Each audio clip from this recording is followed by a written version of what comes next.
And welcome back to another video.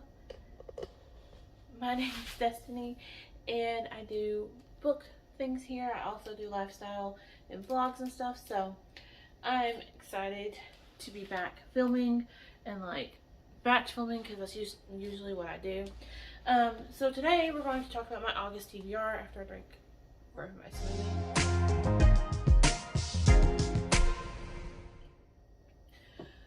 So, like I was saying, we're going to do my August TBR today. My August TBR does not include any library books. I did do a whole library haul of what I picked up from the library recently. And the way I've been really reading is I read one of my physical books, a library book, physical book, library book. And so I'm just doing the books that I want to read that are on my physical TBR. As most of you know, I am, she's kicking. I am currently 33 weeks pregnant, 33 and 3 today. So 33 weeks and 3 days, which is 8 months. I have like 3 weeks till I hit 9 months. And so pretty soon I'll have a tiny human and I'll be off work for a couple weeks while I'm adjusting to having said tiny human. And so these books hopefully will get me through that time. If not, if I finish them all and all the library books I have, I will update you and give you a mid-August TBR, or a September TBR. It depends. She has a mind of her own at this point. All babies do, so I can't tell you when she's going to come. She may wait till September to come. I'm not due till September the 2nd, which is technically 10 months, but most babies come between 36 weeks and 40. She right now is breached, which I've talked about this in my vlog. Breached means that she's in the wrong position for birth. Her head is up near the top when it should be at the bottom. So if she's still breached come 40 weeks, they will just go ahead and take her out. And that's what's going to happen. But I think she's trying to turn. We're all hoping she's going to turn and, go in the right position so we can have her normally, but we will see. But yeah, so these books are what I want to read while I'm on maternity leave in the month of August, if not on maternity leave. So the first one I have is Hunting Prince Dracula by Carrie Moscato. I think I'll learn to say her name. I started this book. I got 62 pages through it and hit a mood reader and stopped reading because the cat knocked my tea over on top of it.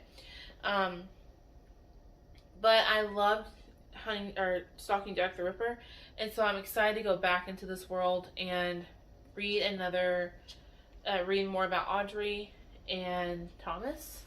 Yes, Audrey and Thomas. I had to think of their names. Read more about them and what's going on.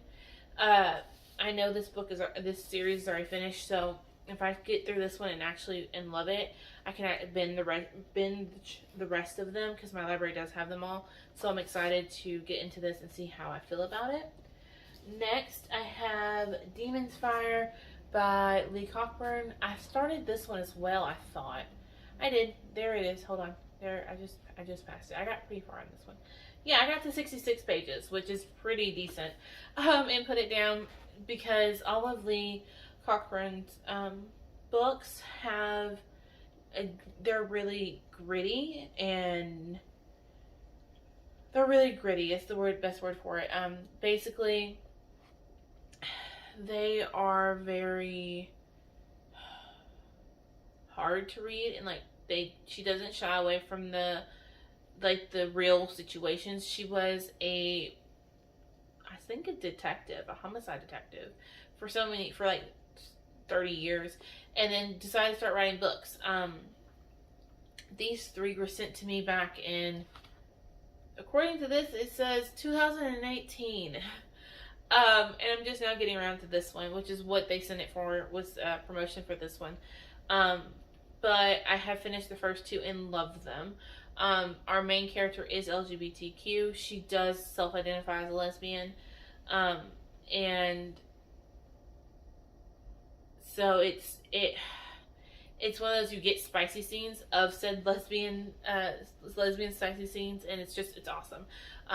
So there are sapphic relationships in here, but as far as like the murder and the mayhem that she's investigating, it's very, very dark. These all three of these are about Taylor. I can't think of Taylor's last name for the life of me now. And Taylor Nix and Marcus Black. They are detectives in, I think, Scotland. Don't get me wrong, I could have that completely wrong. Geography's not my friend. But they are in Europe somewhere, like overseas. They are detectives and they are investigating different murders. To me, it reads a lot like Criminal Minds, but dirtier, grittier. And the first one is called Demon's Demise. I had to think. Demon's Demise, and it's all about a killer who is murdering women very violently.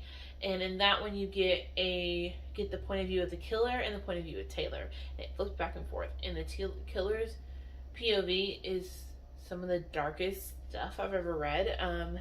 If you are squeamish, I would not read it. His thoughts are very, very much a sociopath / psychopathic. But it's so good because Taylor's isn't, and there's a clear difference, and it almost reads like you're reading two different people's writings because they are so different. But it's just Lee's writing, and I honestly loved it. I don't usually do detective stories at all. They're not my jam. I've tried a couple. I've tried Mr. Mercedes by Stephen King a couple times. I'm hoping to finish it. It's on my pile of shame. I'm hoping to finish it because I have all three of those in that series. I'm hoping to listen to it, but it's also dark. This one, I sat in a bathtub for like 2 hours finishing it because I need to know what happened. The second one is even harder to read, and if you are triggered by child molestation or child abuse, I would highly recommend not picking that one up because that's what the story revolves around, is a ring of pedophiles that someone's going through and murdering them. Maybe you should pick it up because there's somebody going through murdering pedophiles, and Taylor and Marcus is trying to figure out who are these pedophiles that are taking these children and who is murdering them. And it's kind of one of those situations like, do I really want to catch this person or do I not? Because I kind of don't, because you're doing a good thing. Like, you're doing a good thing saving these kids because they leave the kids untouched, but murder, obviously, the pedophiles that were fixing to abuse them, and then call the cops and say, hey, I did this, basically. Marcus's son goes missing in that one, and like for a little while there, he's tore up because his son's missing. In this one, we are dealing with a drug dealer who is trafficking women. And somebody sets a warehouse, the very beginning, obviously somebody sets a warehouse on fire, and when they do, it ends up killing all these trafficking victims, which they didn't know was in there. And one girl gets out. And so it kind of takes place from there.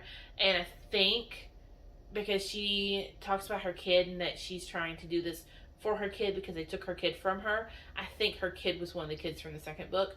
I have not gotten that, like, that's not been determined or anything, but I think that's what's going on. And I can't wait to finish it because it's so good, but I put it down because I was not in the mental space to read this one. Next, I want to pick up The Last Thing She Said by Lauren Carr and read it.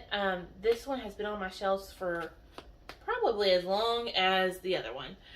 Since I've had my blog, and my blog I started in 2018.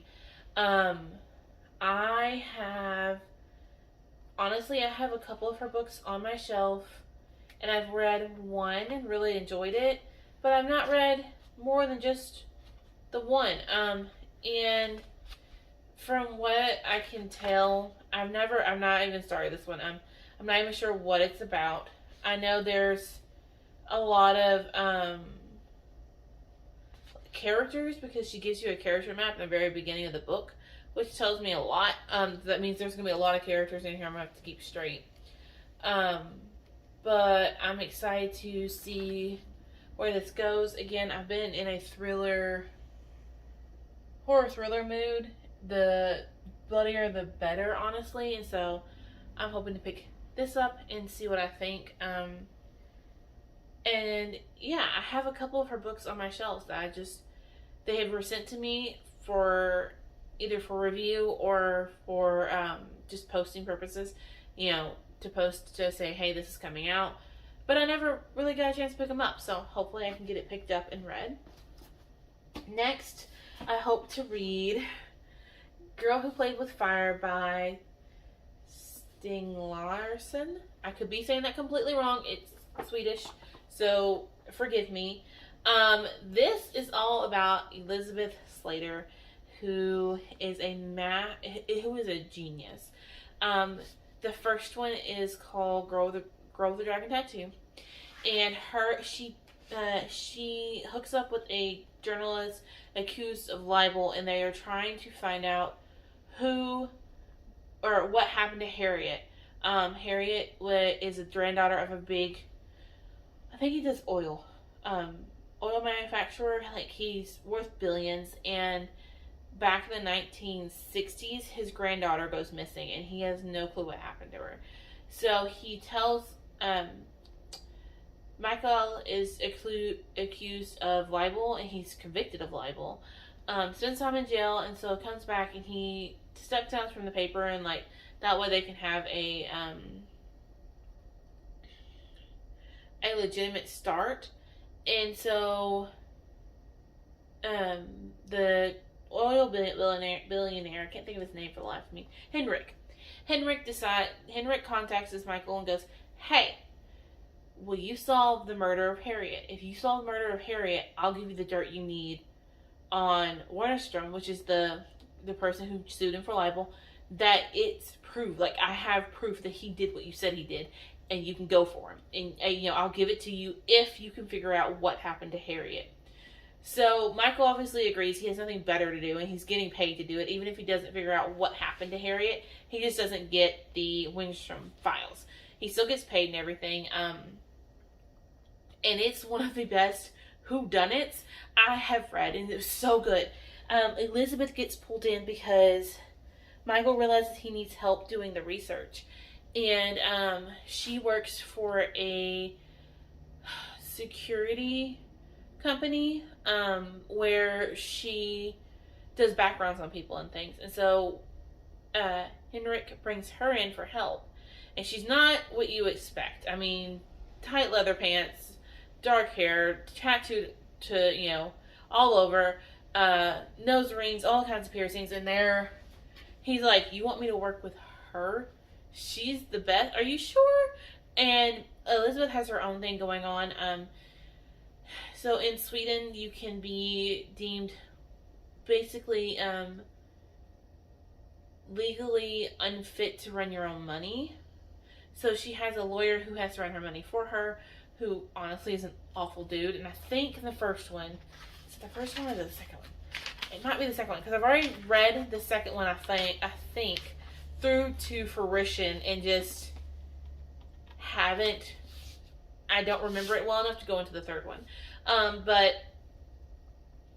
he abuses her, basically, and uses his power and makes her do things that she shouldn't have to do for her own money, and she gets revenge. I believe in the first one, she gets revenge, and like, it's so good, and she's so smart. I'm telling you, even if you go into it for just the whodunit, it reads like a Sandler. You can go into it for just the whodunit and be done. I love Elizabeth Slater, and I want to go into this one because this one's more of her story, if I'm correct. And what happens afterwards, and where our characters end up.